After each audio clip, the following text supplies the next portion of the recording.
بسم اللہ الرحمن الرحیم وبہ نستعین وہو خیر معین۔ بال الصوف وبر، ان کو کاٹ کے نکالا جائے یا کھینچ کے نوچ کے اتارا جائے۔ اور شیخ طوسی علیہ رحمہ نے نسبت دیا ہے کہ اگر آپ اس کو کاٹ کے نکالیں گے تب تو وہ پاک شمار ہوگا، لیکن اگر اس کو کھینچ کے نکالیں گے تو نجس شمار ہوگا، اس کو نجاست کا حکم دیا جائے گا۔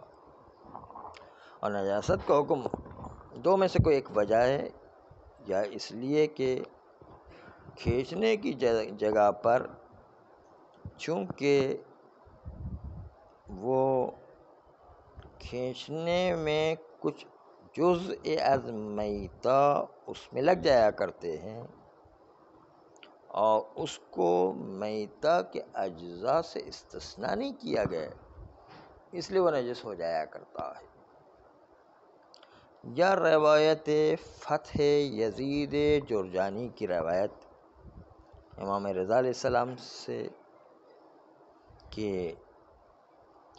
جلد میتہ اس کا کہ جس کا گوشت مزکا نہیں ہوا ہے، اس کی جلد کے بارے میں سوال کیا تو امام علیہ السلام نے فرمایا کہ میتہ کے کسی جز سے استفادہ نہیں کیا جا سکتا، اور سخال یعنی بھیڑ بکریوں میں جو صوف و وبر ہوا کرتا ہے، اگر اس کو کاٹ دیا جائے، صوف اگر کاٹا جائے تو اس میں صحیح ہے استعمال کرنا، اور اس کاٹنے کا حکم جو امام علیہ السلام نے پیش کیا ہے، کاٹنے کے علاوہ دوسری جگہ پر تعدی نہیں دیا جا سکتا۔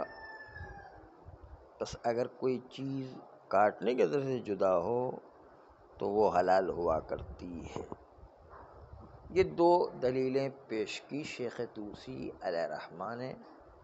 اکھاڑنے میں جزء از میتہ آ جاتا، دوسری طرف سے امام رضا علیہ السلام نے بھی کاٹنے میں حلال قرار دیا، باقی کو تعدی ہم نہیں دے سکتے ہیں۔ آغا خوئی فرماتے ہیں کہ ان دونوں وجہوں میں اشکال مخفی نہیں ہے۔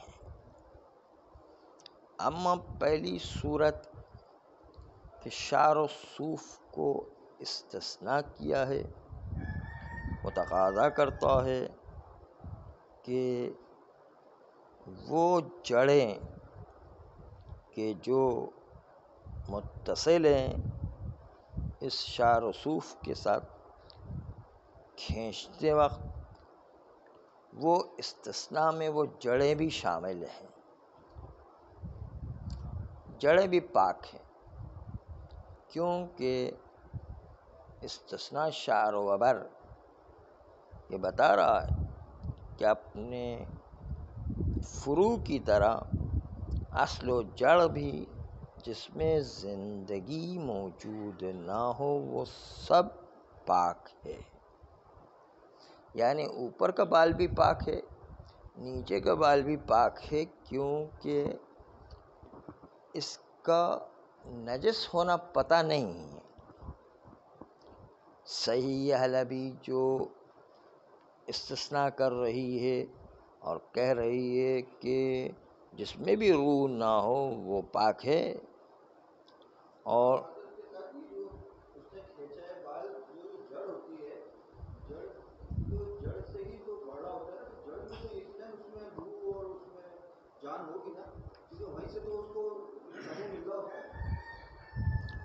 ہاں آخوئی کا بیان سنے پہلے۔ فرماتے ہیں کہ صحیح حلبی میں جو استثناء کیا ہے اس کے اندر بھی روح نہیں ہے، وہ پاک ہے، اور اصول شعر اور صوف یہ بھی اس میں روح ہے کہ نہیں یہ معلوم نہیں ہے، اس لیے کہ کبھی کبھی بال کو اکھاڑنے میں اس وجہ سے تھوڑی سی تکلیف ہوا کرتی ہے، اگرچہ کہ اس میں روح نہیں ہے، کہ چونکہ وہ حیات دار چیز کے ساتھ متصل تھا، اس لیے اکھاڑتے وقت اس میں حیات دار چیز پہ متصل ہونے کی سے تکلیف ہو رہی ہوتی ہے، نہیں کہ حیات دار چیز جو ہے وہ خود بال کی جڑوں میں بیٹھ جائے۔ زیادہ سے زیادہ اگر شک بھی ہوتا ہے کیا زندگی والی کوئی چیز اس بال کے جڑوں میں بیٹھی ہے یا نہیں، تو شک کی صورت میں حکم بطہارت لگایا جائے گا۔ یعنی دو ادعا آخوئی کر رہے ہیں کہ اول تو جڑ بھی اس میں بھی روح نہیں ہوا کرتی، بال کی جڑ میں روح نہ ہونا اس لیے کہ وہ زندگی رکھنے والی چیز سے متصل تھا، اس لیے جدا ہوتے وقت تھوڑی سی تکلیف ہوتی ہے، خود بال میں روح نہیں ہے، جس سے جدا ہوا اس کی وجہ سے تھوڑی سی اذیت ہوتی ہے۔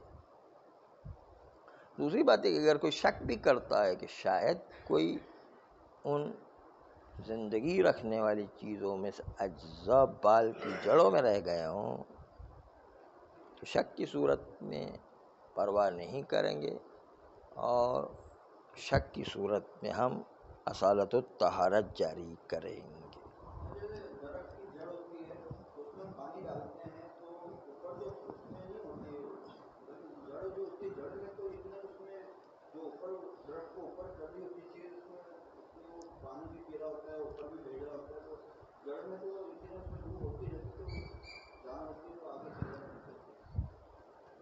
جڑ میں روح ہوتی ہے، لیکن بال کی جڑ میں روح ہے کہ نہیں یہ نہیں پتہ ہے۔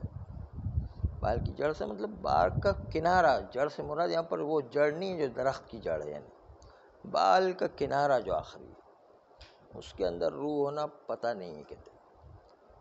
اگر دیکھا جائے تو پورا کا پورا بال، چاہے اوپر کا ہو بالکل نیچے کا ہو، فرق نہیں پڑتا، بال تو بال ہے، اس کے اندر کوئی روح نہیں ہے۔ اور اگر کوئی شک بھی کرے تو اصالت الطہارت جاری کریں گے اس کی بنیاد پر پاک قرار۔ اور جو تکلیف تھوڑی سی ہوتی ہے چونکہ زندگی رکھنے والی چیز سے متصل ہے، اس لیے تھوڑی سی تکلیف ہو جایا کرتی ہے۔ یہ تھا استدلال۔ ہاں اگر گیلا ہے یقیناً ہے تو پھر تو اس کو پاک کرنا ہے، پھر اس کو پاک، جہاں پر یقین ہے تو پاک کرنا ہے، یقین نہیں ہے تو پاک ہی ہے، سمجھ۔ دوسری طرف سے روایت فتح ابن یزید جرجانی تھی، جس میں امام رضا علیہ السلام نے کہا کہ کاٹو تو آپ اس کو استعمال کر سکتے ہیں، میتہ والی کوئی چیز استعمال نہیں کر سکتے ہیں۔ روایت کی انتہائی چیز جو تقاضا کرتی ہے کہ کاٹنے کو خصوصاً بکری کے بال میں کہا ہے، اس لیے ہم اس بکری کے بال سے کہیں اور تعدی نہیں کریں گے۔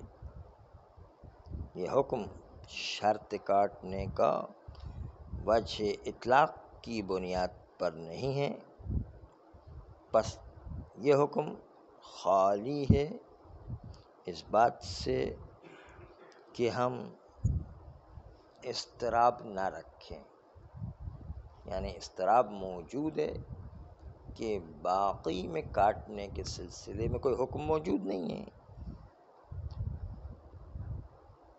اس لیے کہ جز اور کاٹنا صوف سخال میں، سخال یعنی بکریاں،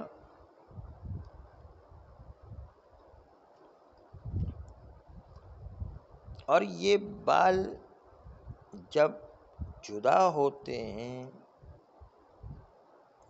جلد کے اوپر سے بڑی دقت و لطافت کے ساتھ، تو اس بال میں کوئی شرط نہیں کیا گیا ہے کہ وہ اجزاء حیوانات سے متصل ہوں. بس اس لیے وہاں پر اگر کوئی اکھاڑ کے بھی بال اس طرح لے آتا ہے اجزاء حیوان جس کے ساتھ نہ ہو تو اس کو پاک کا حکم قرار دیں گے. اجزاء حیوان اگر کسی میں لگا ہوا بھی ہے تو نیچے کے حصے کو پاک کر لیا جائے گا. دوسری بات یہ ہے کہ اگر چلو ہم نے نیچے کا حصہ نجس مانا بھی تو ذاتی طور پر بال کے پاک ہونے میں کوئی حرج نہیں ہے. عارضی طور پر نجس ہو گیا تو اس کو دھو کے کام چلایا جا سکتا ہے. بس اس لیے جو ہے عارضی نجاست ذاتی پاکیزگی کے ساتھ کوئی منافات نہیں رکھتی ہے. اور اس مطلب کی طرف کہ ذاتی طہارت بال نیچے سے نجاست عارضی آ جائے اس سے کوئی ٹکراؤ نہیں رکھتی ہے، اس کے سلسلے میں صحیح حریز میں اشارہ کیا گیا ہے. وہ یوں کہا گیا ان اخذتہ منہ بعد ان یموتا، اگر آپ اس بال کو اس حیوان سے اخذ کرتے ہیں اس کے مرنے کے بعد، فاغسلہ، آپ اس بال کو دھو لیں، وصلی فیہ، اور اس آپ بال میں نماز بھی پڑھ سکتے ہیں. پس ذاتی پاکیزگی سے کوئی منافات نہیں رکھتا، ذاتی طور پر پاک ہے. اگر عارضی طور پر نجس بھی ہو جائے تو دھو کر کے کام چلایا جا سکتا ہے. اس کے علاوہ نجاست کی جو روایت آپ نے پیش کی فتح ابن یزید جرجانی کی، اس پر زیادہ اعتماد نہیں کیا جا سکتا. یہ روایت سند کے لحاظ سے بھی ضعیف ہونے کے ساتھ ساتھ دلالت میں بھی اتنی محکم و مضبوط نہیں ہے.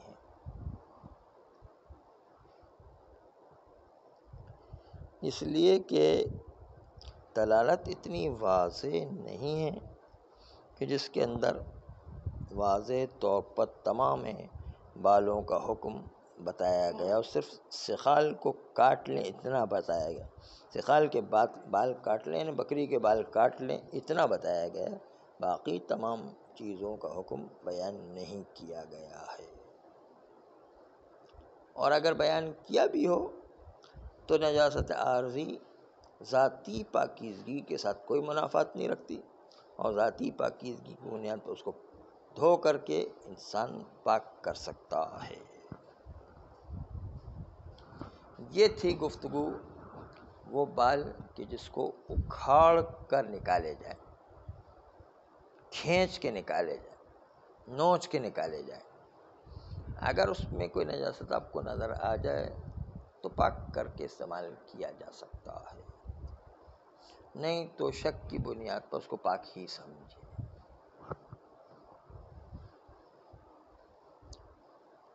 اب گفتگو شروع ہو رہی ہے اس پنیر کے لیے جس پنیر کو آپ دیکھتے ہیں کہ حیوانات کے ناف کے پاس یہ پنیر پیدا ہوا کرتا ہے. وہ حیوان خود مر گیا تو پنیر اور مائع پنیر کو پاک سمجھا جائے گا یا نہیں؟ یہ معذرت کے ساتھ تھوڑا سا واضح نہیں ہوگی بات.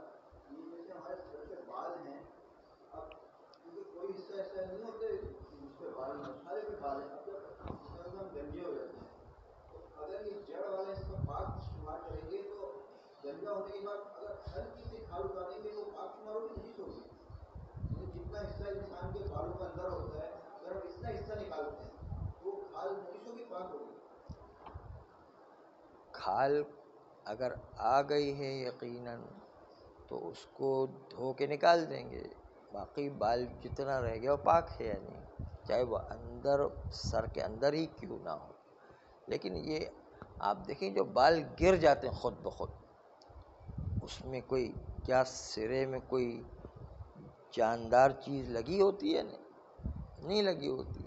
آخوئی بھی کہنا چاہتے ہیں کہ یہ جب ہم اکھاڑتے ہیں اسی بال خود بخود اکھڑنے کی طرح ہے۔ وہ جب خود بخود اکھڑتا ہے تو تکلیف نہیں ہوتی، اس لیے کہ وہ بالکل اتنا گھس چکا ہوتا کہ وہ جاندار چیز سے بالکل اس کی جدائی ہو گئی ہوتی۔ لیکن جب ہم بال کو جاندار چیز سے اکھاڑتے ہیں تو تھوڑی سی تکلیف اس لیے ہوتی کہ جاندار سے متصل ہے، وَإِلَّا خود بال کی اپنی جڑ بھی پاک ہے، جب تک کہ اس کے نجاست کے اجزاء لگ نہ جائیں، گیلا ہٹ لگ جائے یا اجزاء کچھ آ جائیں تو پھر ٹھیک ہے، اس کو پاک کر۔ اور شک ہے تو شک کی بنیاد پر بھی پاک ہی سمجھے۔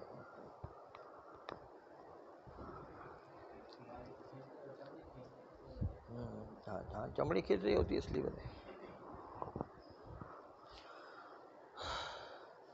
فرماتے ہیں کہ یلحق بالمذکورات الانفہۃ، انفہ یعنی مائع پنیر، وہ پنیر کا پانی جو گدلا ہو گیا ہوتا ہے وہ بھی پاک ہے یا پاک نہیں؟ فرماتے ہیں کہ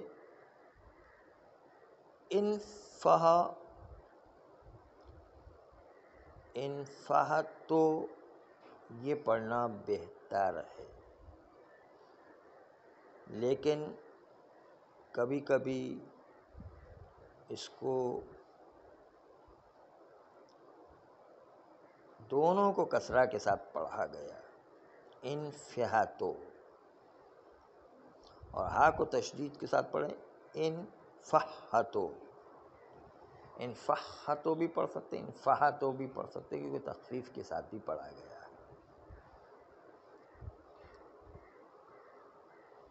عامہ کے نزدیک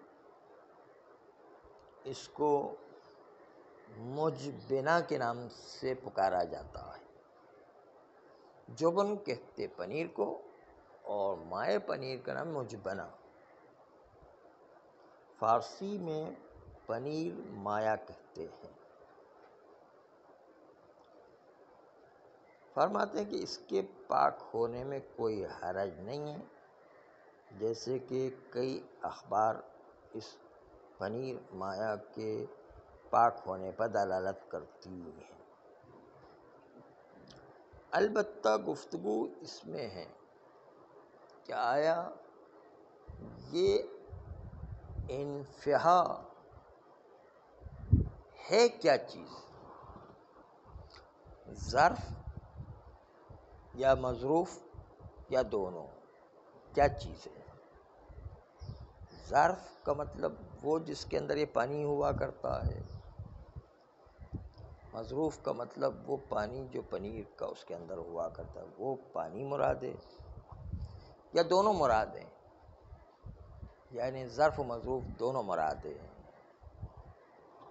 اس لیے انفہا کے موضوع معنی میں خود ایک گفتگو ہے کہ آیا عبارت از مظروف ہے، یعنی وہ پانی بس وہی جو متمایل بزردی ہوا کرتا ہے، جو حیوان کے پیٹ سے نکلتا ہے جب وہ دودھ پلاتے وقت دودھ پلایا جاتا ہے تو اس سے نکلا کرتا ہے،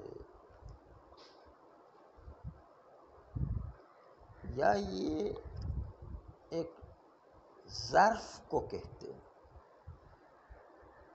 کہ جس ظرف میں جدی کے پیٹ میں دودھ پلاتے وقت یہ سخت قسم کا مایع گھاس کھانے کے بعد پیدا ہوا کرتا ہے، یا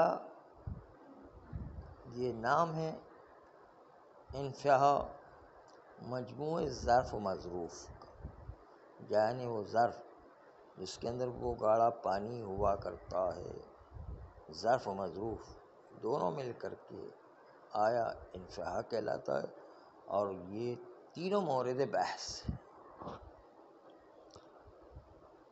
جب تینوں مورد بحث ہیں تو اس وقت یہ دیکھا جائے گا کہ پہلے محل نزاع کو صاف کیا جائے گا تاکہ پتہ چلے کہ کس پر ہم بحث کر رہے ہیں، اور اس کے بعد اس کے حکم کو بیان کیا جائے گا۔ صلی اللہ علیہ وسلم۔